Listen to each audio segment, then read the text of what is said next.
प्रकाश अस्पताल के वरिष्ठ डॉक्टर असीम गुप्ता की कोरोना वायरस संक्रमण के चलते मौत हो गई थी।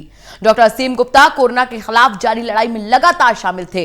ऐसे कोरोना योद्धा को सम्मान देने के लिए दिल्ली के मुख्यमंत्री अरविंद केजरीवाल खुद उनके घर पहुंचे। उन्होंने डॉक्टर असीम के परिजनों को 1 करोड़ रुपए का चेक भी सौंपा।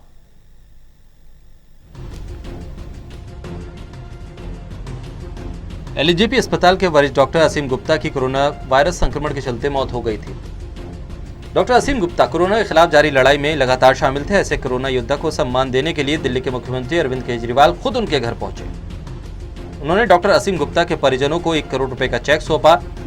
मुख्यमंत्री ने कहा कि डॉक्टर असीम गुप्ता कोरोना के मरीजों का इलाज करते करते शहीद हुए, जो कि एक बहुत बड़ा लॉस है। डॉक्टर जैसे लोगों की जान बचा रहे हैं, वो ही हमारा सहारा है। असीम गुप्ता ने कभी परवाह नहीं की कि हमें कोरोना हो जाएगा। ऐसे नोबल सोल बहुत कम होते हैं। डॉक्टर असीम गुप्ता कोरोना के मरीजों का, दिल्ली में कोरोना के मरीजों का इलाज करते करते और उनकी सेवा करते करते शहीद हो गए। ये हम लोगों के लिए बहुत बड़ा लॉस है। डॉक्टर्स, नर्सेज, पैरामेडिक स्टाफ जो है वो इस वक्त दिल्ली में जिस तरह से कोरोना से लड़ते हुए लोगों की सेवा कर रहे हैं और लोगों की जान बचा रहे हैं, यही हमारा सबसे बड़ा सहारा है कोरोना की लड़ाई में। और डॉक्टर असीम गुप्ता जैसे बहुत विरले लोग होते हैं। मैंने एलएनजेपी में भी उनके कई कोलीग से बात की। डॉक्टर सुरेश यहाँ पे हैं मौजूद, जो एलएनजेपी के हमारे हेड हैं। सब लोग बताते हैं कि किस तरह से वो बढ़ चढ़ के, उन्होंने कभी भी ये परवाह नहीं की कि मुझे कोरोना हो जाएगा।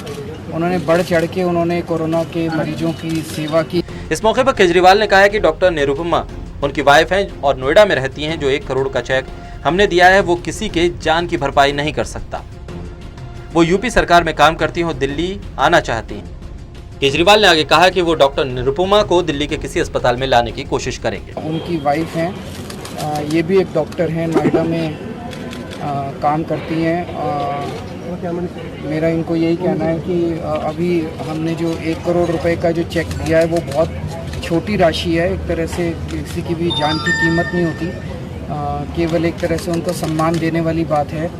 लेकिन इसके अलावा भी कभी भी परिवार को किसी भी तरह की कोई परेशानी होगी तो मैं भी हूँ, मैं इनके भाई की तरह हूँ। ये निसंकोच मुझे बता सकती हैं। ये बता रही हैं ये यूपी गवर्नमेंट में काम करती हैं, दिल्ली आना चाह रही हैं, तो मैं पूरी कोशिश करूंगा कि उन्हें दिल्ली सरकार में, दिल्ली के किसी हॉस्पिटल में इनका अगर हो सकेगा हम पूरी कोशिश। बहरहाल दिल्ली के एलएनजेपी अस्पताल के सीनियर डॉक्टर की बीते शनिवार को कोरोना संक्रमण से मौत हुई थी। डॉक्टर असीम गुप्ता ने दिल्ली के मैक्स अस्पताल में अंतिम सांस ली। कोरोना से संक्रमितों के इलाज के लिए उनकी ड्यूटी लगी थी। इसके बाद उन्हें मैक्स के अस्पताल में भर्ती कराया गया, जहां उन्हें आईसीयू में रखा गया था, लेकिन इलाज के दौरान उनकी मौत हो गई। Divanshu Malhotra, total news, Delhi.